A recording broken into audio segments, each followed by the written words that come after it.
Hello students, পুনৰবাৰ স্বাগতম জনাইছো ক্লাছ 9 ৰ সাধাৰণ বিজ্ঞানৰ নতুন এটা ক্লাছলে। আমি আলোচনা কৰি আছিলো মহাকৰ্ষণ আৰু মহাকৰ্ষণৰ এটো হ'ব একেবাৰে শেষৰটো পাৰ্ট আজি। Lecture number 4। আজিৰ ক্লাছত আমি আলোচনা কৰিবলৈ গৈ আছো আৰ্কিমিডিজৰ সূত্ৰ। ইয়াৰ আগৰ ক্লাছ কেইটাত আমি ডিটেইলত এই চেপ্টাৰটোৰ ওপৰত যিখিনি বস্তু আলোচনা কৰিছো, যদি তোমালোকে সম্পূৰ্ণ পাঠ্যক্ৰম আমাৰ হতে চাব বিচাৰা, তেতিয়াহলে মই আগতেকে জনালৈছো যে জ্ঞানম টিউচন এপটো ডাউনলোড কৰিবা। তাতে তোমালোকৰ বাবে কোৰ্স বনাই ৰখা হৈছে। তাত গৈ তোমালোকে চাব পাৰা আৰু প্ৰথম যেটো ক্লাছ হেতু ইউটিউবত अवेलेबल আছে এই চেপ্টাৰটোৰ আৰু বাকি কিছুমান ক্লাছও ইউটিউবত আছে তোমালোকে ডেসক্ৰিপচনত মই এটা প্লেলিষ্ট দি দিম তাত গৈ চাব পাৰা ওকে সো আজিৰ ক্লাছটো আমি আৰম্ভ কৰো সো আৰ্কিমিডিজৰ সূত্ৰ এতিয়া তোমালোকে জানা যে আৰ্কিমিডিজ এজন সাইন্টিষ্ট আছিল আৰু তেখেতে বৰ আচৰিত ধৰণৰ সূত্ৰ এটা উলিয়াইছিল কিন্তু সূত্ৰটো ভাবিবলৈ গলে একদম সিম্পল কিন্তু তেওঁ সেই সূত্ৰটোৰ সহায় লৈ বহুত পিছত ডাঙৰ ডাঙৰ কাম কৰিবলৈ সমৰ্থ হৈছিল সূত্ৰটো কি একদম সিম্পল কথা যে এই চিত্ৰতলে মই প্ৰথমতে যাও তাৰ পিছত মই বাকি কথাখিনি আৰু ইয়াত যি আছে তোমালোকক মই কৈ যাম প্ৰথমতে চোৱা ইয়াত কি দেখাইছো এটা পানীৰ পাত্ৰ এটা দেখাইছো সিম্পল আৰু তাত এটা এনেকে বিন্ধা আছে আৰু তুমি কি কৰিছা এই ফালৰ পৰা এটা যিকোনো এটা বস্তু তুমি ইয়াত পানীত জুবুৰিয়াই দিছা সো তোমালোকে সিম্পল বস্তু এটো জানা যে সম্পূৰ্ণকে যেতিয়া এটা গিলাসত পানী থাকে তাৰ পিছত যদি তুমি তাত আকৌ কিবা এটা বস্তু জুবুৰিয়াই দিয়া তুমি হাতখনো যদি জুবুৰিয়াই দিয়া সম্পূৰ্ণকে পানী থকাৰ পিছত মগ এটাত তেতিয়ালে তাৰ পৰা পানী অকনমান ওলাই যায় হয়নে এখিনিমান পানী ওলাই আহে সো এই ইয়াত যেতিয়া তুমি এই বস্তুটো জুবুৰিয়াই দিবা জুবুৰিয়াই দিয়াৰ ফলত দেখিবা যে এইফালে কিছু পানী ওলাই আহিব এইখিনি কোৱা হ'ব আমি অপসাৰিত পানী বুলি ক'ব পাৰো এতিয়া এই বস্তুটোৰ জুবুৰিয়াই দিলত ইয়াত কিমানটো পৰিমাণৰ পানী ওলাই আহিল এই অপসাৰিত পানীখিনি কিমান জমা হ'ল তাত সেই পানীখিনি আমি ওজন কৰিলে তাৰ পৰা আমি ওজন এটা পাব পাৰো তাৰ পৰা আমি ওয়েট এটা পাব পাৰো এতিয়া আৰ্কিমিডিজে এটা সাংঘাতিক কথা ক'লে কি ক'লে চোৱা যে বস্তু এটা তৰলত সম্পূৰ্ণ বা আংশিকভাৱে যেতিয়া ডুবোৱা হয় ই ঊৰ্ধ্বমুখী বল এটা অনুভৱ কৰে আমি আগৰ ক্লাছটোত পঢ়িছিলো প্লাবিতা মানে হৈছিলে যে লিকুইড এটাই উপৰলে ধৰিলা এই পানীখিনি উপৰলে দিয়া যেটো বল যেতিয়া তুমি ইয়াত বস্তুটো জুবুৰিয়াই দিবা পানীখিনি কি কৰিব ওপৰ ফাললে দিয়া এই বলটোক আমি কি বুলি ক'ব পাৰো প্লাবিতা বুলি আমি ক'ব পাৰো প্লাবিতা বল নহয় একচুয়ালি আমি কি বুলি ক'ব পাৰো প্লাবিতা বুলি ক'ব পাৰো ঊৰ্ধ্বমুখী বলটো যাৰ মান বস্তুটোৱে অপসাৰিত কৰা তৰলৰ ওজনৰ সমান এই প্লাবিতাটো কিমান হ'ব ধৰিলা মই প্লাবিতাটোক FB বুলি ক'লো B মানে বুয়েন্সি ইংলিছত কোৱা হয় তাক বুয়েন্সি ঊৰ্ধ্বমুখী বলটো সো সেই বুয়েন্সিটো বা সেই ঊৰ্ধ্বমুখী বলটো বা সেই প্লাবিতাটো কিমান হ'ব হেতু কলে যে হেতু এই ওয়েট খিনিৰ হৈতে সমান হ'ব কোনখিনি ওয়েট যিমানটো পৰিমাণৰ পানী ইয়াত অপসাৰিত হ'ব সেই পানীখিনিৰ ওয়েট বুজি পালানে বাৰু বস্তুটো কি কোৱা হ'ল যে এটা পাত্ৰ আছে তাত তুমি কিবা এটা বস্তু জুবুৰিয়াই দিলা জুবুৰিয়াই দিলে তুমি গম পাইছা যে তাত পানীয়ে কি কৰিব ঊৰ্ধ্বমুখী এটা বল লগাব প্লাবিতা সেই বলটো কিমান হ'ব উলিয়াবলে তেওঁ এটা বেলেগ মেথড ইউজ কৰিলে তেওঁ ক'লে যে ইয়াত যিমানখিনি পানী অপসাৰিত হ'ব সেই পানীখিনিৰ যিমানটো ওয়েট হ'ব সিমানটো পৰিমাণৰে বল ইয়াত লাগিব বিকজ ওয়েটটো এটা বলেই হয় গ্ৰেভিটিৰ বাবে লগা বল তোমালোকে জানা গতিকে আমি ইয়াৰ ওপৰত প্লাবিতা কিমান লাগিছে হেতু উলিয়াবলে আমি সিম্পল এটাই কাম কৰিম আমি কি কৰিম আমি এই পানীখিনিৰ ওয়েটটো জুখিম যিমান হ'ব হেতু হ'ব তাৰ ওপৰত লগা প্লাবিতা খতম সো সিদ্ধান্তৰ পৰা আমি এটা বস্তু ক'ব পাৰো আগতো এটা কোৱেশ্চন আছিল সেই কোৱেশ্চনটোৰ আনসাৰ আমি ইয়াত বেছি ভালকে বুজি পাম কি ক'লে চোৱা যে বস্তুটো সম্পূৰ্ণকৈ ডুবাৰ পিছত অপসাৰিত পানীৰ পৰিমাণ নাবাঢ়ে গতিকে FBও নাবাঢ়ে তুমি যেতিয়া সম্পূৰ্ণৰূপে ধৰি লোৱা তোমাৰ মই সেই ঘৰৰ বালতিটোৰ এক্সাম্পলই দিলো সম্পূৰ্ণৰূপে বস্তু এটা তুমি তাত জুবুৰিয়াই দিলা ইয়াত ধৰি লোৱা পানী আছিল তুমি যেতিয়া তাত বস্তু এটা জুবুৰিয়াই দিলা এনেকৈ তুমি বস্তু এটা জুবুৰিয়াই দিয়াৰ ফলত কি হ'ল ইয়াত পানী এখিনিমান ইয়াৰ পৰা ওলাই গ'ল এতিয়া তুমি যেতিয়া বস্তুটো জুবুৰিয়াই গৈ থাকিবা সাপোজ এটো বস্তু তুমি জুবুৰিয়াই গৈ আছা পানী ওলাই গৈ আছে তাৰ পৰা সম্পূৰ্ণৰূপে জুবুৰিয়াই দিয়া পিছত আৰু তাৰ পৰা পানী অপসাৰিত হ'বনে ছাৰ নহয় তাৰ অৰ্থটো কি তাৰ অৰ্থটো হৈছে এইটো যে বস্তুটো সম্পূৰ্ণকৈ ডুবাৰ পিছত পানীৰ অপসাৰিতৰ পৰিমাণ যেহেতু নাবাঢ়ে আৰু পানী তাৰ পৰা অপসাৰিত নহয় আৰু সম্পূৰ্ণৰূপে ডুবি গ'ল কেলে পানীখিনি কিহৰ কাৰণে অপসাৰিত হৈছে তুমি ভাবা এই বস্তুটো এটা ঠাই ল'ব সেই ঠাইখিনি ক'ৰ পৰা পাব সেই ঠাইখিনি পানীখিনিৰ মাজতে হি উলিয়াই ল'ব লাগিব সো পানীখিনি ক'ব যে তই আঁতৰি দে তোৰ ঠাইটো মই ল'বলৈ আহিছো সো সেই আঁতৰাই দিয়া পানীখিনি হৈছে এইখিনি সম্পূৰ্ণৰূপে যেতিয়া ডুবি যাব আৰু তাক আঁতৰাই থাকিবৰ প্ৰয়োজন নাই, সি যিমানটো জেগা তাক লাগিছিল সি পাই গ'ল আৰু খোজ। এতিয়া হ'ল কথাটো যে তেতিয়া তাত FBও নাবাঢ়ে, অৰ্থাৎ তেতিয়া তাত প্লাবিতাও নাবাঢ়ে। বিকজ তোমালোকে গম পাইছা যে ইয়াত জুবুৰিয়াই দিয়াৰ পিছত এটা পানীৰ পৰিমাণ পালা, তাৰ ৱেইটটো তুমি জুখিলা। ছাপ'জ তুমি কিবা এটা পালা, যেনিবা তুমি পালা যে 3 নিউটন। এতিয়া তুমি দেখিছা যে আৰু তাৰ পৰা অপসাৰিত পানী ওলাই থকা নাই। এই 3 নিউটনটোকে তুমি কি বুলি ক'বা? প্লাবিতা বুলি ক'বা, হয়নে? তুমি যেতিয়া জুবুৰিয়াই গৈ আছা, প্ৰথমতে জুবুৰিয়ালা, ধৰি লোৱা তুমি এনেকে ধৰণেৰে ভাবা যে এই পানীখিনিত যেতিয়া তুমি জুবুৰিয়াইছা, এই বস্তুটো তুমি আধা অংশ জুবুৰিয়াইছা, তাৰপিছত তাতকৈ অলপ বেছি, তাতকৈ অলপ বেছি। চ' তেতিয়া সেই অপসাৰিত পানীৰ পৰিমাণ বাঢ়ি বাঢ়ি বাঢ়ি বাঢ়ি গৈ থাকিব। চ' সেই ৱেইটটো তুমি প্ৰথমতে যিমান পাইছা আৰু জুবুৰিয়াই দিয়াৰ পিছত তাতকৈ বেছি পাবা, আৰু জুবুৰিয়াই দিয়াৰ পিছত তাতকৈ বেছি পাবা। সম্পূৰ্ণকৈ যেতিয়া জুবুৰিয়াই দিলা, এটা তুমি ৱেইট পাই গ'লা, এতিয়া এইটো ফিক্স, কিয়নো আৰু পানী তাৰ পৰা অপসাৰিত নহয়। আৰু এই ৱেইটটো কাৰ সৈতে সমান? প্লাবিতা। গতিকে তুমি কি ক'বা? যে বস্তুটো সম্পূৰ্ণৰূপে যেতিয়া পানীৰ তলত গুচি যাব, তাৰপিছত আৰু তাত প্লাবিতাৰ মানটো নাবাঢ়ে, অৰ্থাৎ ঊৰ্ধ্বমুখী যিটো বল আছে সেইটো নাবাঢ়ে। এটা কুৱেশ্যন আছিল, কুৱেশ্যনটো আছিল যে তুমি বস্তু এটা যেতিয়া হাতত লৈ থাকিবা স্প্ৰিং তোলাচনীত, তাত যিটো ৰিডিং দিব, জুবুৰিয়াই দিয়াৰ পিছত তাৰ ৰিডিংটো তাতকৈ কমি যাব, ৱেইটটো কম কম লাগিব। কিয়? তেতিয়া আমি কৈছিলোঁ যে তলৰ পৰা প্লাবিতাৰ বাবে এটা বল পাব ঊৰ্ধ্বমুখী। তাৰপিছত কোৱা হৈছিলে সম্পূৰ্ণৰূপে জুবুৰিয়াই দিয়াৰ পিছত কিন্তু সেই যিটো তোলাচনীৰ যিটো মান আছিলে সেইটো ফিক্স হৈ যাব। সেইটো কিয় হ'ব? তাৰ আনচাৰটো হ'ল কি, যে সম্পূৰ্ণৰূপে জুবুৰিয়াই দিয়াৰ পিছত আৰু প্লাবিতা তাত নাবাঢ়ে। যিমানটো ঊৰ্ধ্বমুখী বল লগাবলগীয়া আছিল লগালে আৰু নালাগে তাৰ ওপৰত। কিয়? কিয়নো অপসাৰিত পানী যিমান হ'ল আৰু তাত নহয় সম্পূৰ্ণৰূপে ডুবি যোৱাৰ পিছত। গতিকে ৱেইটটো ইয়াত যিমানটো হ'ল সেইটো ফিক্স হৈ গ'ল, যে 3 নিউটন ছাপ'জ ফৰ এক্সাম্পল, আৰু নাই বহা। চ' 3 নিউটনে হ'ব প্লাবিতাৰ মান। চ' ওপৰলৈ যিটো বল হ'ব সেইটো ফিক্স হৈ যাব তাৰমানে। অৰ্থাৎ আমি ক'ম যে সম্পূৰ্ণকৈ ডুবাৰ পিছত বস্তুটো প্লাবিতা নাবাঢ়ে। ক্লিয়াৰ? আৰ্কিমিডিজ প্ৰিন্সিপলটো চিম্পল। তেখেতে যেতিয়া গা ধুবলৈ গৈছিলে, বাথটাবটোত ভৰিটো দিওঁতে পানী উপচি আহিছিলে, যিটো তোমালোকেও দেখিছা, নিজৰ ক্ষেত্ৰতো চাগে হৈছে। চ' সেই তাৰ পৰাই তেওঁ সেই বস্তুটো উদ্ভাৱন কৰিছিলে। আৰু ইউৰেকা বুলি চিঞৰি পেলাই দৌৰ মাৰিছিলে। ইউৰেকা মানে পাই গ'লো, তেওঁ কিবা এটা পাই গ'ল তাৰমানে। কি পাই গ'ল জানা? ইয়াৰ সহায়ত তেওঁ বহুত বস্তুৰ উত্তৰ পাই গ'ল, বহুত বস্তুত ব্যৱহাৰো কৰিব পৰা হ'ল এওঁৰ সূত্ৰটো। ডাঙৰ জাহাজ আৰু ডুবাৰু জাহাজ, এইটো একচুৱেলি ডুবাৰু জাহাজ হ'ব পাৰে, তাৰ নক্সা তৈয়াৰ কৰিবলৈ নক্সা প্ৰস্তুত কৰিবৰ বাবে বা তৈয়াৰ কৰিবৰ বাবে এই সূত্ৰটো প্ৰয়োগ কৰা হৈছিল। জাহাজখন কেনেকৈ উপঙিব পানীত, ছাবমেৰিনখন কেনেকৈ যাব পানীৰ মাজেদি, সেই বস্তুবিলাকৰ নক্সা তৈয়াৰ কৰিবৰ কাৰণে ইভেন এই সূত্ৰটো আমি ব্যৱহাৰ কৰিব পাৰোঁ। এতিয়া কেনেকৈ ব্যৱহাৰ কৰিব পাৰোঁ সিমান ডিটেইলত তোমালোকে এতিয়া যাব নোৱাৰা, খালি ক'ত ব্যৱহাৰ কৰা হয় সেইটো জানি থোৱা। তাৰপিছত আহি যাব দুগ্ধমেটা বা লেক্টোমিটাৰ, গাখীৰৰ শুদ্ধতা নিৰ্ণয় কৰিবৰ কাৰণে। গাখীৰত কিমান পানীৰ পৰিমাণ কিমান আছে, শুদ্ধতা তাৰ কিমান, তাৰমানে পিয়'ৰ মিল্ক মিনছ কি, তাত গাখীৰৰ পৰিমাণটো বেছি থাকিব লাগিব পানীতকৈ। চ' কিমান পৰিমাণে সি বিশুদ্ধ সেইটো নিৰ্ণয় কৰিবলৈ আৰ্কিমিডিজৰ সূত্ৰ ব্যৱহাৰ কৰা হয়। এগেইন কেনেকৈ ব্যৱহাৰ কৰা হয়, নো নিড টু ন', জাষ্ট ক'ত ব্যৱহাৰ কৰা হয় সেইটো জানি থোৱা। লাষ্টলি ক'লোঁ জলমেটা বা হাইড্ৰমিটাৰত ইউজ কৰা হয় জুলীয়া বস্তুৰ ঘনত্ব। যিকোনো এটা বস্তুৰ ঘনত্ব জুখিবৰ কাৰণে আমি কিহৰ, জুলীয়া বস্তু, যিকোনো মানে কি জুলীয়া বস্তুৰ ঘনত্ব জুখিবৰ কাৰণে, অৰ্থাৎ লিকুইডৰ ঘনত্ব জুখিবৰ কাৰণে আমি কিহৰ ব্যৱহাৰ কৰিব পাৰোঁ, এই আৰ্কিমিডিজৰ সূত্ৰটোৰ ব্যৱহাৰ কৰিব পাৰোঁ। That's it. এতিয়া নেক্সট আমি কি চাম, আপেক্ষিক ঘনত্ব। এতিয়া ঘনত্ব মানে আমি কি গম পাইছোঁ, ঘনত্বক আমি কিহেৰে বুজাওঁ, ঘনত্বক ৰ'ৰে বুজাওঁ। আৰু ৰ' মানে যে ভৰটো প্ৰতি একক আয়তনত কিমানকৈ আছে, m/v। আৰু ঘনত্বৰ একক কি আহিব, ভৰৰ বাবে আহিব কিলোগ্ৰাম, ভলিউমৰ বাবে আহিব মিটাৰ কিউব। গতিকে আমি ক'ম কিলোগ্ৰাম পাৰ মিটাৰ কিউব। এইখিনি বস্তুটো আমি পঢ়ি থোৱা বস্তু হয়নে বাৰু? যেতিয়া আমি ক'ম আপেক্ষিক ঘনত্ব বুলি ক'লে কথাটো আকৌ অকণমান বেলেগ হয়। কেনেকুৱা হয় চোৱা, যে পদাৰ্থ এটিৰ ঘনত্ব পানীৰ ঘনত্বৰ সাপেক্ষে প্ৰকাশ কৰিলে তাক আমি আপেক্ষিক ঘনত্ব বুলি কওঁ। ধৰি লোৱা মই ক'লোঁ যে আপেক্ষিক ঘনত্ব উলিয়াব লাগে, ফৰ্মুলাটো কি হ'ল, যে বস্তুটোৰ ঘনত্বটো কিমান।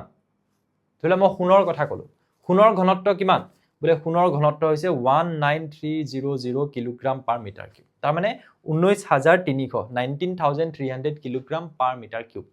প্ৰতি একক ভলিউমত কিমানকৈ ভৰ আছে, তাত ইমানকৈ আছে। তাৰপিছত মই ক'লোঁ যে পানীৰ ঘনত্ব কিমান, 1000 কিলোগ্ৰাম পাৰ মিটাৰ কিউব। এতিয়া যেতিয়া আমি কওঁ যে সোণৰ আপেক্ষিক ঘনত্ব কিমান, তেতিয়া তুমি কি কৰিবা, উদাহৰণস্বৰূপে সোণৰ যিটো নিজৰ ঘনত্ব সেইটো 19300 কিলোগ্ৰাম পাৰ মিটাৰ কিউব, তাক তুমি কিহেৰে হৰণ কৰি দিবা পানীৰ ঘনত্ব কিমান বুলি কৈছো 1000 কিলোগ্ৰাম পাৰ মিটাৰ কিউব এতিয়া তোমালোকে দেখিবা যে কিলোগ্ৰাম পাৰ মিটাৰ কিউব দুইটাতে আছে কিটা কটাকটি যাব 0000 কটাকটি যাব 10 ৰে হৰণ কৰিলে আনসাৰ হ'ব 19.3 এইটো তো এটা বস্তু দেখিছা যে আপেক্ষিক ঘনত্ব এটা পালো 19.3 কিহৰ ক্ষেত্ৰত কোণৰ ক্ষেত্ৰত আমি উদাহৰণটো লৈ দিলত একদম সিম্পল হৈ গ'ল চাগে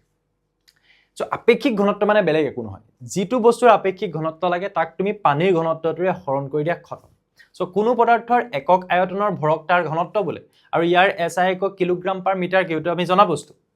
যে প্ৰতি একক আয়তনত ভৰটো কিমান m/v তাক আমি কি বুলি কওঁ ঘনত্ব সেই ঘনত্বটোক যেতিয়া পানীৰ ঘনত্বটোৱে হৰণ কৰি দিবা তাক আমি কি বুলি কম আপেক্ষিক ঘনত্ব তুলনা কৰি জোখা এটা ঘনত্ব কাৰ সাপেক্ষে তুলনা কৰিম পানীৰ সাপেক্ষে আৰু ইয়াৰ কিবা একক আছে নে ইয়াৰ কোনো একক নাই কেলে নাই দেখিছা ওপৰটো একেটাই তলটো একেটাই একক আহিব বস্তুটোৰ ঘনত্ব কিলোগ্ৰাম পাৰ মিটাৰ কিউব পানীৰ ঘনত্ব কিলোগ্ৰাম পাৰ মিটাৰ কিউব গোল নহয় কটাকটি সো কিমান থাকিব 19.3 বুজা গল আহি যাও আগত সো আপেক্ষিক ঘনত্ব দুটা একে প্ৰকৃতিৰ ৰাশিৰ অনুপাত গতিকে ইয়াৰ কোনো একক নাথাকে যেটো বস্তু মই মাত্ৰ কল নেক্সট ইয়াত এটা ধুনীয়া কোৱেশ্চন দিয়া হৈছে প্ৰশ্নাৱলী পেজ নম্বৰ 142 তোমালোকে পাবা তোমালোকৰ কিতাপৰ প্ৰথমটো কোৱেশ্চন চোৱা ওজন জোখা যন্ত্ৰ এটাৰ পাঠ অনুসৰি তাৰ মানে মানটোৰ অনুসৰি তোমাৰ ভৰটো 42 কিলোগ্ৰাম তোমাৰ ভৰ 42 কিলোগ্ৰামতকৈ কম নে বেছি তুমি এনেকে নিজৰ ওয়েটটো জুখিছা আৰু দেখিছা যে 42 কিলোগ্ৰাম তোমাৰ তাতে ওলাইছে সো হেতু কম নে বেছি এটা কথা হল যেতিয়া তুমি ইয়াত থিয় হৈ থাকিবা তেতিয়া তুমি ইমাজিন কৰিব পাৰিবা খুব কম পৰিমাণৰ হলেও তোমাৰ ওয়েটটো এফালে বাৰু আছে কম পৰিমাণৰ হলেও বায়ুৱে তোমাক বিপৰীত দিশত কি দি আছে এটা বল দি আছে ইয়াৰৰ বাবে এটা ফোৰ্স আহিব সো এনেকুৱা হৈছে যে তোমাৰ ওয়েটটো যিমান হ'ব লাগে তাতকে যেন কম হৈছে ইয়াত কমকে দেখাইছে বিকজ বায়ুৱে তোমাক কি কৰিছে ওপৰলে এটা বল দি আছে প্লাবিটাৰ দৰে তাৰ মানে তুমি কি বুজি পালা তোমাৰ একচুয়াল ওয়েটটো ইয়াতকে কম হ'বনে বেছি হ'ব তোমাৰ আসল যেটো তুমি দেখিছা যে ওজনটো জুখা যেটো পাঠ মানে এই মানটো হেতু 42 দেখাইছে তাতকে কম হ'বনে বেছি হ'ব আসলতে তোমাৰ বেছি সো তুমি ইউ শুড বি হ্যাপি মানে হেবুলি আৰু এনেকুৱা নাভাবিবা যে 42 আছে মোৰ 50 মান হ'ব লাগিছিল এনেকুৱা নহয় খুব কম পৰিমাণে হলো ওয়েটটো তোমাৰ আসলতে ইয়াতকৈ বেছি আছে বুজি পাইছা আৰু মই লাষ্ট ক্লাছত কৈছিলো যে ওয়েট আৰু ভৰৰ একক হৈছে কিলোগ্ৰাম ওয়েটৰ একক নিউটন কিন্তু ইয়াত নিউটন কিয় নিলিখা কিয়নো ইয়াত আমি ওয়েটটোক জুখুতে আমি কেনেকুৱা ধৰণে জুখু মই একদম শৰ্টলি তোমালোকক আকৌ এবাৰ কৈ যাওঁ যেতিয়া আমি ওয়েটটো জুখিবলৈ যাওঁ তেতিয়াহলে আমি কি কৰো আমি কওঁ যে ইয়াতে ধৰি লোৱা তুমি কিবা এটা পাল্লাত তুমি কিবা এটা তুলি দিছা সাপোজ তাত লিখা আছে 42 কিলোগ্ৰাম আমি ট্ৰেডিশনাল হেতু দেখাইছো আৰু তুলাছনিটো আৰু এফালে তুমি উঠি আছা সাপোজ তুমি নাজানা তোমাৰ কিমান তুমি ভাবি আছা তোমাৰ m সো ইয়াৰ ওপৰত ওয়েট কিমান হ'ব 42 * m জিলে মনত পেলাই দিয়া ইয়াৰ লগত আমি ব্যালেন্স কৰা মানে সমান কৰি দিয়া সমান কৰিলে ইয়াৰ কিমান হৈ যাব m * g সো এই g কটাকটি গুছি গলে ইয়াৰ পৰা কিমান আহিব m মানে 42 সো সেই g টো কেনসেল গুছি যায় তাৰ মানে আমি ওয়েটটোৰ হেল্পত আমি ভৰটো জুখি থাকো কোৰতে ওয়েট কৰো তাৰ মানে আমি ব্যালেন্স কৰি দিলে এই g কিটা কেনসেল গুছি যাব তেতিয়া আমি কওঁ যে ভৰটো জুখাৰ দৰে হয় আসলতে সো সেই কাৰণে আমি কিলোগ্ৰাম বুলি লিখো এনিৱেজ সো ইয়াত তোমালোকৰ মেইন আনসাৰটো মই কি হ'ব বুলি ক'বলৈ গৈ আছো যে নাম্বাৰ 1 যে তোমাৰ আসলতে কি হ'ব বেছি হ'ব কেলে বেছি হ'ব তোমাৰ আসল ওয়েটটো ইয়াত উলৱা নাই কিয়নো বায়ুৱে ওপৰ ফালে এটা বল দি আছে ঠিক তেনেধৰণে সেকেন্ড কোৱেশ্চনটোলে আহা ইয়াত কৈছে যে তোমাৰ হাতত কপাহৰ মুনা এটা আৰু লুৰ দণ্ড এডাল আছে ওজন জোখা যন্ত্ৰত প্ৰত্যেকৰে 100 কিলোগ্ৰাম পোৱা গল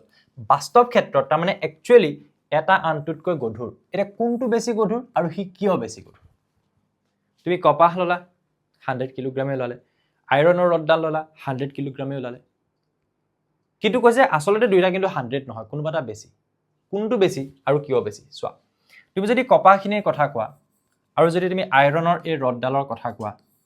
ইয়াৰ ওপৰত বায়ুৰ ঊৰ্ধ্বমুখী চাপ বেছি হ'ব কিয় ইয়াত ক্ষেত্ৰফলটো বেছি পাব আৰু ইয়াৰ ওপৰত কম হ'ব সো তুমি কি বুলি কবা যে ইয়াৰ যেটো ওয়েট 100 কেজি দেখাইছে কিন্তু বায়ুৱে তাক ওপৰলে বেছিকে আসলতে ঠেলি আছে ইয়াৰ 100 কেজি দেখাইছে তলৰ ফালে কিমান আছে 100 কিলোগ্ৰাম দেখাই আছে ওয়েটটো কৰোতে তাৰ ভৰটো 100 কিলোগ্ৰাম দেখাই আছে কিন্তু ইয়াৰ ওপৰত ঊৰ্ধ্বমুখী বল যিমান আছে ইয়াত তাতকে বেছি আছে বেছি থকাৰ পিছতো 100 কিলোগ্ৰাম দেখাই আছে তাৰ মানে ইয়াৰ আসলতে ওয়েটটো বেছি গতিকে আমি ইয়াত আনসাৰটো কি বুলি ক'ম যে কোনটো বেছি গধুৰ হ'ব আসলতে কপাহটো বেছি গধুৰ হ'ব কিয় বেছি গধুৰ হ'ব কিয়নো তাৰ ক্ষেত্ৰফল বেছি হ'ব গতিকে বায়ুৱে তাৰ ওপৰত লগোৱা ঊৰ্ধ্বমুখী বলটো বেছি হ'ব সেইকাৰণে সি যদিও তললে দেখাইছে 100 কিলোগ্ৰাম কিন্তু ওপৰলে তাক বায়ুৱে বল দি থকাৰ দৰে হৈ আছে তাৰ পিছতো 100 কেজি দেখাইছে বুজি পাইছা ইয়াৰ ক্ষেত্ৰত কিন্তু সেই বলটো ওপৰলে কম ইয়াত বেছিকৈ বিপৰীতমুখী বল এটা আছে সো সেইকাৰণে আমি কম যে ই যেটো দেখাইছে দেখাব পাৰিলেহেঁতেন তাতকৈ আসলতে সি কমকৈ দেখাইছে কিয়নো ইয়াত বহুত বিপৰীতমুখী বল আছে তাৰমানে ই বেছি গধুৰ আসলতে ক্লিয়াৰ সেই কুৱেশ্যন কিটা আমি খুব ধুনীয়াকৈ কনচেপচুৱেলি বুজিবলগীয়া দুটা কুৱেশ্যন আছিল মই নোটত ধুনীয়াকৈ লিখাই দিছোঁ বাৰু এণ্ড লাষ্ট কুৱেশ্যন উদাহৰণ 10.7 এইটো আমি এতিয়া পঢ়ি অহা বস্তুটোৰ ওপৰত যে ৰূপৰ আপেক্ষিক ঘনত্ব তোমাক দি থোৱা আছে ইমান তুমি ধৰি ল'ব পাৰা ধৰা হ'ল তুমি লিখিবা দেই ৰূপৰ আপেক্ষিক ঘনত্ব ৰিলেটিভ ডেন্সিটি বুলি কোৱা হয় সো আপেক্ষিক ঘনত্বক আমি rho r বুলি লিখিব পাৰোঁ কিমান দি থোৱা আছে 10.81 তাৰ কোনো একক নাই পানীৰ ঘনত্ব ধৰি লোৱা লিখিবা পানীৰ ঘনত্ব rho water কিমান 10 to the power 3 kilogram per metre cube SI এককত ৰূপৰ ঘনত্ব কিমান এটাকে কি উলিয়াব লাগে সিলভাৰৰ ঘনত্বটো তুমি উলিয়াব লাগে এসআই এককত ঠিক আছে এটা তুমি কি বুলি লিখিব পাৰিবা আমি জানো বা উই হ্যাভ আমি কি জানো আমি জানো যে আপেক্ষিক ঘনত্ব তোমালোকে কি বুলি লিখিবা আপেক্ষিক ঘনত্ব ইজ ইকুৱেলস টু কিমান হ'ব ৰূপৰ আপেক্ষিক ঘনত্ব এনেকৈ লিখিবা সমান কিমান হ'ব ৰূপৰ ঘনত্ব যিকোনো এটা বস্তুৰ আপেক্ষিক ঘনত্ব কেনেকৈ উলিয়াও সেই বস্তুটোৰ ঘনত্ব আৰু তলত পানীৰ ঘনত্ব ফৰ্মুলাটো তোমালোকে লিখি দিবা তাৰ পিছত তোমালোকে কি উলিয়াব লাগে rho s টো উলিয়াব লাগে বাকি বিলাক বহাই যোৱা এটো কিমান 10.81 rho s না জানা এটো কিমান 10 to the power 3 সো ইয়াৰ পৰা তোমাৰ rho s অৰ্থাৎ সিলভাৰৰ ঘনত্ব ওলাই যাব চোৱা এটো ইয়াৰ লগত পূৰণ কৰি দিয়া so 10.81 into 10 to the power 3 মানে 1000 হয় হল সো তুমি এটো এনেকৈ লিখিব পাৰিবা 10 দুটা পিছলে আৰু এটা পিছলে বা তুমি এনেকৈও লিখিব পাৰিবা চোৱা ইয়াক তুমি 10 to the power 3 বুলি যদি তুমি লিখা তেতিয়া তুমি প্ৰমাণিক ৰূপ জানা চাগে সো ইয়াত দশমিকটো এটা আগলৈ আনিলো সাপোজ 1.08 লৈকে লিখিলো জানিবা তো 10 to the power কি লিখিবা এটা আগলৈ আনিলা ডাঙৰ সংখ্যাটা সৰু কৰিলা 10 এটা মাল্টিপ্লাই কৰি দিব লাগিব into 10 to the power 1 plus 1 বা 10 বুলি দেখালো হৈ গ'ল এফালে থাকিব 10 to the power 3 তোমাৰ আনসাৰটো কিমান হ'ব 1.08 into 10 to the power 1 plus 3 মানে 4 কিলোগ্ৰাম পাৰ মিটাৰ কিউব এইটো হ'ব তোমাৰ সিলভাৰৰ বা ৰূপৰ ঘনত্ব কোনটো সূত্ৰৰ পৰা উলিয়াবা যে আপেক্ষিক ঘনত্বটো কাৰ সৈতে সমান হয় আপেক্ষিক ঘনত্ব সেই বস্তুটোৰ ঘনত্ব ডিভাইডেড বাই পানীৰ ঘনত্ব তাৰ পৰা তুমি উলিয়াব পাৰা সো বস্তুটো বুজি লবা কিয়নো কেতিয়াবা কুৱেশ্যনটোত তোমাৰ আপেক্ষিক ঘনত্ব উলিয়াবলৈ দিব পাৰে এইটো আৰু এইটো দি থোৱা থাকিব পাৰে বহাই দিলা কেতিয়াবা তোমাক পানীৰ ঘনত্ব উলিয়াবলৈ দিব পাৰে আৰু ইয়াৰ ঘনত্ব আৰু ইয়াৰ ঘনত্ব দি থব পাৰে আৰু কেতিয়াবা হেতু সিলভাৰ নহয় গোল্ডও দি দিব পাৰে একো ঠিক নাই খালি বুজি পালে আমি সব কুৱেশ্যন কৰিব পাৰিম গতিকে ইয়াতে আমাৰ এই চেপ্টাৰটো শেষ হৈছে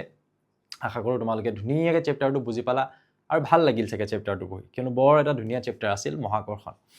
ইয়াৰ পিছত আমাৰ প্ৰশ্নাৱলী আহিব সো এতিয়া তোমালোকে বুজি থাকোতে যদি কিবা অসুবিধা হয় 8638163934 এটো মোক যদি মেছেজ কৰা মই ইয়াৰ ৰিপ্লাই কৰিম ওকে আমাৰ অফিচিয়েল নাম্বাৰ বাট মই ৰিপ্লাই কৰিম ইয়াৰ পৰা তোমালোকৰ কিবা ডাউট থাকিলে ভয়েস মেছেজ কৰি মোলে পঠাব পাৰা বা স্ক্ৰিনশ্বট মাৰি পঠাব পাৰা যে স্যাৰ এইটো বস্তু বুজি পোৱা নাই ভিডিঅ'ত যদি চাওঁতে ক'ৰবাত ডাউট থাকে স্ক্ৰিনশ্বট ল'ব নোৱাৰা নোটটো স্ক্ৰিনশ্বট ল'লা ভিডিঅ'ত তোমালোকে বেলেগ এটা মোবাইল দি ফটো মাৰি হলেও পঠাব পাৰা যে স্যাৰ এই পইণ্টটো যে বুজাইছে মই বুজি পোৱা নাই সো তেনেকৈ ধৰণে তোমালোকে নিজৰ ডাউটবিলাক ক্লিয়াৰ কৰি ল'ব পাৰিবা যদি পঢ়োতে কিবা থাকে আই হোপ তোমালোকৰ ডাউট চাগে আহিবই নালাগে যদি আহে মোক তেনেকৈ তোমালোকে এই নাম্বাৰটোত সুধিব পাৰিবা থ্যাংক ইউ আজিৰ কাৰণে ক্লাছটো আমি ইমানতে সামৰিছোঁ